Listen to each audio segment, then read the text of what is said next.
Allora, intanto mi presento, sono Lupo Rattazzi, presidente di Neos, soprattutto sono pilota civile privato con 2550 ore di volo. Negli ultimi anni ho volato prevalentemente aeroplani turboelica, il Socata TBM 700 e adesso il Pilatus PC-12 NGX.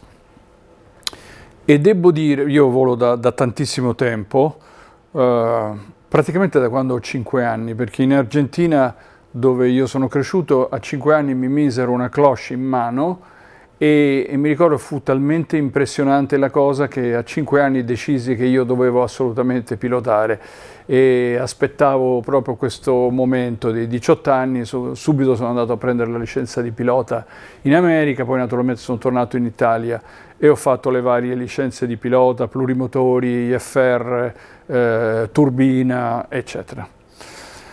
Io mi sono sempre interessato al tema degli incidenti aerei, mi ha sempre affascinato, mi hanno affascinato gli incidenti aerei, il fattore umano, perché in qualche modo mi aiutavano questi incidenti a migliorare me stesso come pilota, soprattutto per questo. E quindi li ho sempre studiati molto a fondo attraverso le varie fonti che oggi esistono. Peraltro c'è la famosa serie del National Geographic che è bellissima e con questa per esempio, ma poi altre fonti dell'FAA, dell'Accident Investigation Board, ho sempre studiato questi incidenti, mi ha sempre affascinato il tema. Come sono arrivato alla questione Mattei?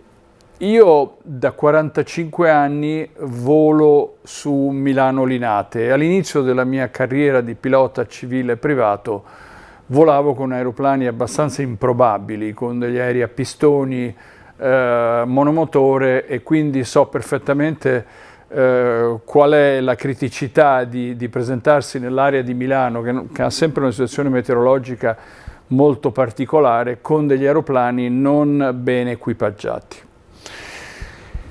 E ho cominciato a sentire parlare chiaramente di questo incidente a fondo quando è uscita l'inchiesta di Calia che ha detto questo qua è stato un attentato, una bomba.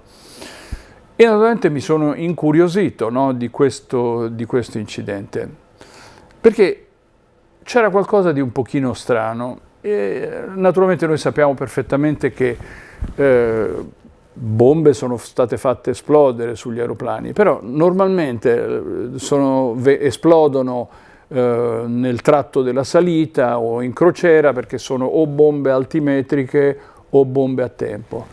Ma qui c'era un aeroplano che era partito da Catania, era salito a 24.000 piedi, ha attraversato tutta l'Italia, era risceso a 2.000 piedi e guarda caso nel momento più critico, con una situazione meteorologica assolutamente pessima, proprio nel tratto finale che sappiamo tutti perfettamente essere la parte più critica di ogni volo assieme al decollo, questo aeroplano precipita e secondo il magistrato precipita per via di una bomba. Questo nonostante le prime inchieste, le prime 2 inchieste che furono, la prima è un'inchiesta tecnica del Ministero della Difesa e la seconda un'inchiesta penale della Procura della Repubblica, quindi 2 entità completamente indipendenti, avessero concluso senza ombra di dubbio che non vi era alcuna traccia di esplosivo né sui corpi né sull'aeroplano e che quindi si era con tutta probabilità trattato di un incidente da fattore umano. Diciamo, l'ipotesi chiaramente era quella del disorientamento spaziale, che è una motivazione, una causa di tantissimi incidenti aerei. L'aeroplano era un aeroplano totalmente rudimentale perché era un addestratore militare convertito in improbabile aereo executive, privo di autopilota, cosa che aumentava la fatica operazionale in maniera enorme. Non voglio nemmeno immaginare cosa può significare volare tutto a mano a partire da Catania in un tempo che si deteriora sempre di più, con a fianco una persona dell'importanza di Enrico Mattei, sapendo che l'autonomia è limitata perché l'aeroplano si è presentato nelle vicinanze di Linate con mezz'ora di carburante residuo, il che in un aeroporto dove sei sempre a rischio di dirottamento quasi rasentava la follia, perché ho calcolato che se l'aeroplano avesse dovuto dirottare da Linate a Malpensa, probabilmente si sarebbe posato a Malpensa con 5 minuti di carburante residuo. E questa è una cosa che con gli standard di oggi è assolutamente incomprensibile, soprattutto se tu porti una personalità del rango di Enrico Mattei.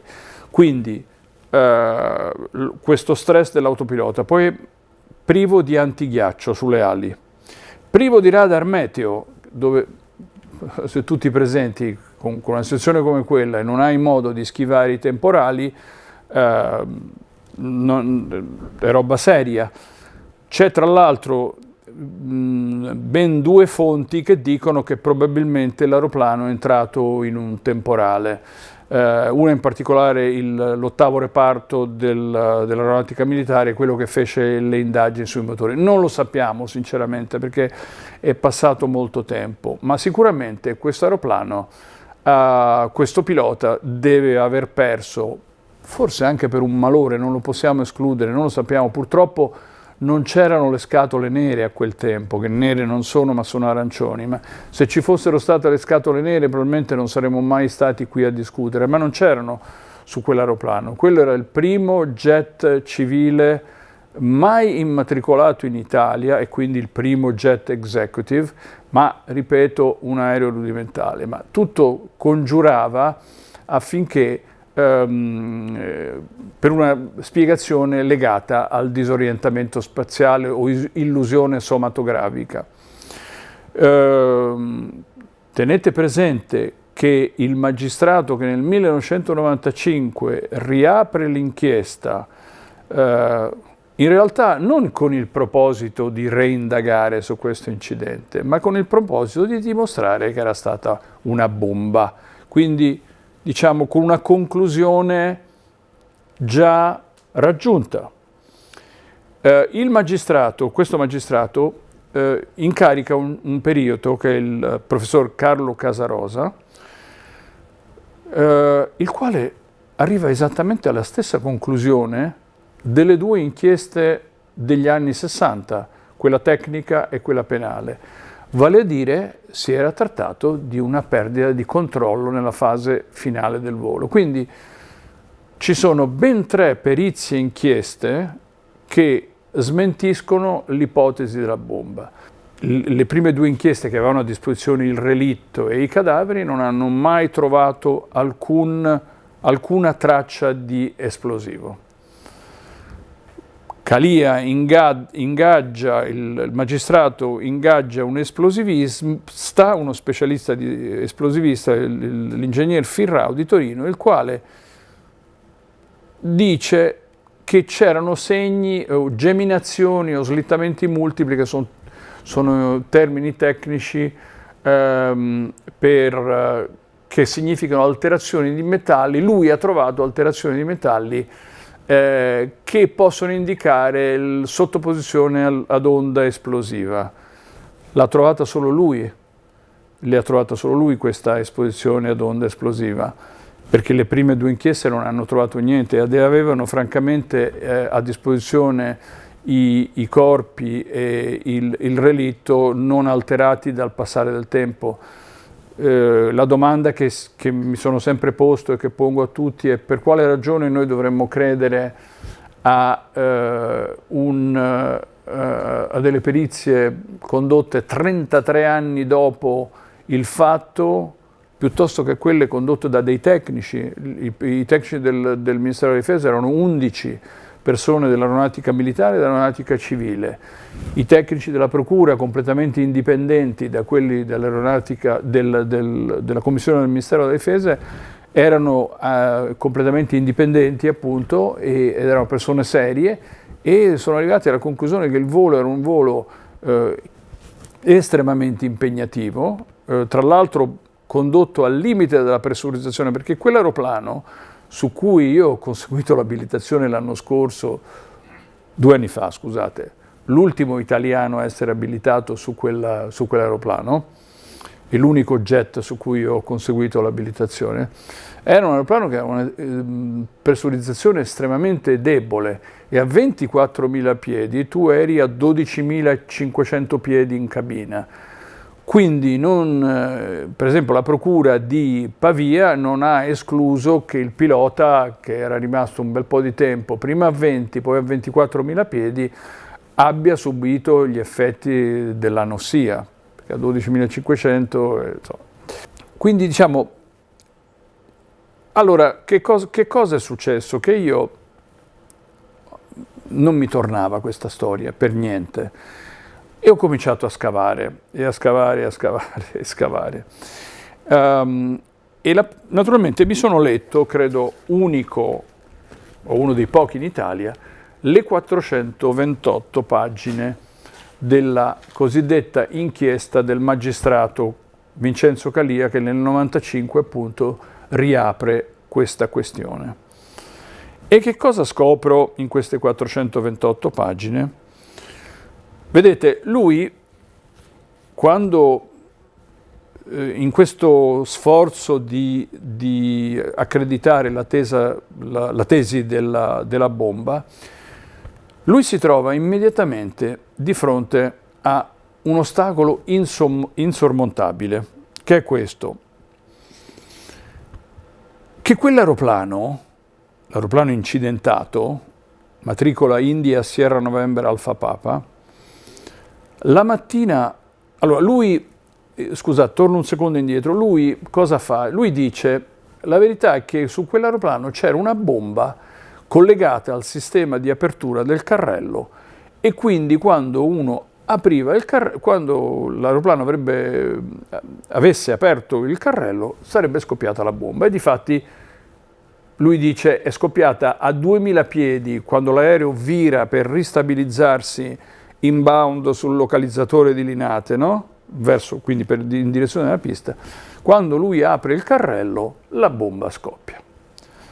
Peccato che quell'aeroplano, quella stessa mattina, aveva fatto 2 voli, Catania-Gela, Gela-Catania, e quando era atterrato e prima di ripartire per Linate, era rimasto sotto la continua e diretta sorveglianza del comandante Bertuzzi, cosa che non nega nemmeno Calia, ci sono testimonianze di tutti i tipi.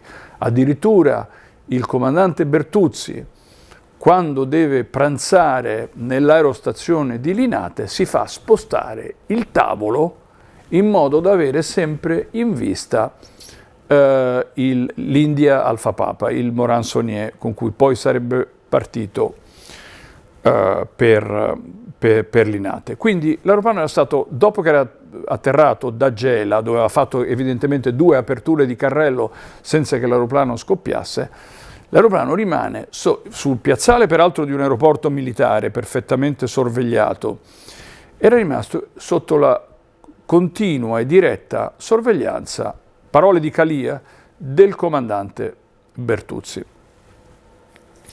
Allora che cosa fa Calia? Di sana pianta si inventa che in realtà, ma di sana pianta, che in realtà a Catania c'era l'aereo gemello di quello incidentato, matricola India Sierra November Alfa India, e che era lui che aveva fatto i voli da e per Gela e non l'altro incidentato. Lo fa sulla base di testimonianze di 2 o 3 persone a cui fa delle domande trabocchetto, dicendo ma questo qui potrebbe essere l'aereo che tu hai visto. Questi a distanza di 34 anni cosa fanno? Confondono addirittura le matricole degli aeroplani dell'ENI, perché gli aeroplani dell'ENI andavano continuamente su e giù per Gela, su e giù per Catania, non si ricordano niente. Lui gli chiede, ma tu potresti avere visto questo ISNAI a Catania? E quelli fanno, bah, sì, forse. E queste sono le testimonianze secondo su cui Calia basa l'informazione, secondo lui, queste sono le informazioni dovrebbero confermare il fatto che questo aereo era a Catania. E cosa dice lui in questa inchiesta? Che questo aereo sarebbe stato portato dal comandante Ferdinando Bignardi, uno dei 3 piloti abilitati sul Morane Saunier, in tutta segretezza, portato a Catania, ed era lui che aveva fatto questi voli da e per Gela. Cominciamo col dire che nel quaderno di stazione dell'aeroporto di Catania, voi sapete perfettamente che negli aeroporti italiani o c'è un quaderno di stazione dell'aeronautica militare o di Civilavia a quel tempo o dell'ENAC oggi, dove si riportano tutti quanti i movimenti degli aeromobili civili. E in questo quaderno di stazione dell'aeroporto di Catania nei giorni 26 e 27 non c'è alcuna traccia di questo aeroplano che Calia sostiene fosse a Catania. Ma come se non bastasse, il comandante Ferdinando Bignardi io lo conoscevo benissimo, perché era stato il pilota personale dell'avvocato Agnelli e il figlio aveva lavorato con me in Neos. Allora gli ho detto, Brenno Bignardi, ma dov'è il libretto di volo di suo padre, che volevo controllare questa circostanza? Dice, ce l'ha la procura di Pavia. Ah, perfetto, benissimo. Allora noi facciamo istanza tramite avvocati e ci facciamo ridare questo libretto di volo per il periodo perché lui aveva sequestrato il libretto di volo per il periodo interessato, e vediamo un attimo che cosa viene fuori da questo libretto di volo. Facciamo istanza, Brenno come parente della persona riesce a riottenere, per il comandante Bignardi nel frattempo era morto chiaramente in un tragico attentato a Nairobi, come parente riesce a ottenere questo libretto di volo, e da questo libretto di volo inizia intanto a essere chiaro che lui non è mai stato a Catania in quei giorni. Addirittura l'ultimo volo che aveva fatto sul Morane Saunier incidentato era 5-6 giorni prima, un Linate Rimini. Prima cosa. Quindi, e il comandante Bignardi non era uso falsificare il proprio libretto di volo, e se lo avesse fatto a quel tempo era reato penale, sia annotare voli che non avevi fatto o non annotare voli che avevi fatto. E conoscevo bene il comandante Bignardi e non era uno che annotava voli, anche perché c'era il continuo riscontro con le autorità dei voli che avevi fatto, quindi dovevi stare molto attento ad annotare o non annotare voli che avevi fatto. E questo è il primo riscontro, quindi non c'è alcuna traccia di quell'aereo a Catania tramite il quaderno di stazione, non c'è nessuna traccia di quel volo che Calia asserisce ha fatto il comandante Bignardi a Catania sul libretto di volo del comandante Bignardi. Ma c'è di più.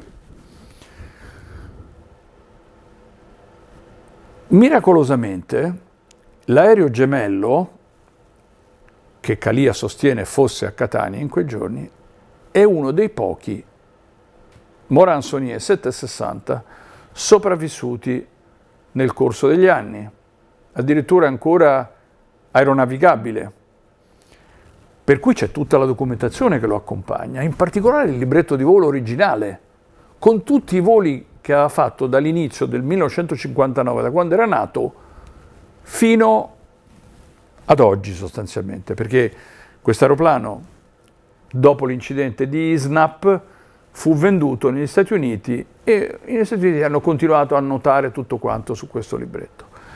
E che cosa emerge da questo libretto? Che quell'aeroplano nell'ottobre del 1962 non ha fatto nessun volo a Catania, anzi aveva fatto un solo volo in quel mese di ottobre 1962 con a bordo il comandante Bignardi, che era un volo prova perché l'aeroplano, siccome era meno performante di quello incidentato, era stato completamente fermato e aveva fatto 20 giorni prima dell'incidente un solo volo con a bordo Bignardi, di cui troviamo riscontro nel libretto di volo di Bignardi. Quindi già 3 fonti di prova che dicono, queste sono tutte storie, sono fandonie, Poi ce n'è un quarto che lui stesso, non so perché dandosi la zappa sui piedi, cita, che è il registro dei movimenti dell'hangar di Ciampino in cui era ricoverato ISNAI, no? L'aereo gemello cosiddetto, lo chiamiamo gemello per comodità perché sia gemello di quello incidentato. E anche da lì non risulta assolutamente nessuna uscita di ISNAI da quell'hangar. Eccoci qua che evidentemente il magistrato ha voluto, per una ragione che sinceramente posso immaginare ma non mi è ancora chiarissima, ha voluto inventare di sana pianta la tesi dell'attentato bomba. I miei sospetti sul perché lo abbia voluto fare io ce l'ho, secondo me è un misto di mania di protagonismo, secondo me c'è anche una motivazione politica perché alla fine qua dentro, alla fine lui addita un sacco di potenziali colpevoli, si parte dall'aeronautica militare, all'aviazione civile, Rai, radio e televisione, lo Stato, evidentemente un sacco di politici che vogliono insabbiare, il solito termine che usano i complottisti. Credo che quelle fossero fondamentalmente le sue motivazioni. Sta di fatto che quello come lui ha operato non ha nulla a che vedere con le indagini sugli incidenti aerei, che sono delle cose molto molto serie e che non possono partire da testimonianze di pentiti di mafia o di persone che dicono di aver visto una fiammata in cielo. Peraltro anche questo, vede, una delle cose più terribili che fa questo Calia è che incrimina un povero contadino, Mario Ronchi, colpevole di avere rettificato a freddo le prime dichiarazioni che gli erano state attribuite. Perché un giornalista gli aveva attribuito l'affermazione che lui aveva visto un'esplosione in cielo e poi dopo rettifica e dice no, io abitavo a 2 passi da dove l'aereo è caduto e l'ho visto incendiarsi quando è arrivato a terra. Calia lo incrimina perché sostanzialmente dice io quello che avrei voluto è che tu confermassi che avevi visto un'esplosione in cielo, cosa che nessuno poteva aver visto, perché qui c'è un'altra cosa. Calia qua passa 100 pagine a riportare le testimonianze delle varie persone che dicono di aver visto questo, aver visto quell'altro. Quella sera, la situazione meteorologica era questa: 8 ottavi di strati a 540 piedi, quindi circa 150 metri, 8 ottavi, quindi cielo totalmente coperto, pioggia, nebbia, visibilità orizzontale che variava tra i 600 e i 900 metri. E Calia sostiene che questa esplosione limitata e non distruttiva, limitata, cioè una esplosione avvenuta nella cabina di pilotaggio, ma tale da non distruggere l'aereo, ma semplicemente da inabilitare i piloti, era avvenuta a 2000 piedi, quindi ben 1500 piedi al di sopra del ceiling, del tetto delle nubi. Nessuno poteva aver visto niente in una situazione meteorologica come quella. E nonostante questo, nonostante si sappia perfettamente, lo sanno tutti gli investigatori di incidenti aerei, basta andare a chiedere alla ANSV, i testimoni oculari negli incidenti aerei non servono assolutamente a niente, perché sono persone non addette ai lavori, si confondono, non hanno assolutamente la conoscenza e comunque il più delle volte non serve a niente. Quello che serve è il relitto finché non c'erano le scatole nere. Ovviamente le scatole nere sono ecco, nonostante questo lui incrimina questo povero contadino, gli rovina la vita perché questo si trova a processo e non a caso lo vedono i testimoni, i giornalisti, lo vedono che scuote continuamente la testa dicendo ma tutte stupidaggini, sono in dialetto milanese, no? Il povero Mario Ronchi, che alla fine poi viene assolto. Viene assolto. E in queste 428 pagine c'è una serie di sciocchezze incredibili. Per esempio, una è quella dove Calia dice l'aereo non può essere andato in stallo perché era dotato di avvisatore di stallo. L'avvisatore di stallo avvisa lo stallo ma non lo previene. Ce n'è tutta una serie di altro tipo. Tra l'altro, per esempio, la commissione d'inchiesta del Ministero della Difesa, che faceva evidentemente le cose sul serio, al contrario di quello che afferma Calia in questa relazione, dove continua a cercare di screditare questa commissione d'inchiesta, manda i motori del Morane Saunier incidentato ad analizzare a un reparto dell'aeronautica militare specializzato in queste operazioni, che era l'8° reparto Officine di Revisione Meccanica, ORM, reparto dell'aeronautica militare, il quale dice: ci mandano questi motori, questo è un incidente dove non si capisce bene cosa è successo, che cosa facciamo noi? Testiamo due ipotesi, uno che ci possa essere stato un guasto nell'altimetro, quindi gli hanno mandato evidentemente anche l'altimetro, o due, possibilmente un sabotaggio. Conclusione, i motori giravano normalmente e c'era solamente un filo che era stato danneggiato da una scarica elettrica, probabilmente dovuta al grosso temporale che infuriava nella zona. Cosa fa Calia? Dice: ah, vedi, anche loro parlano di sabotaggio, allora ho ragione io.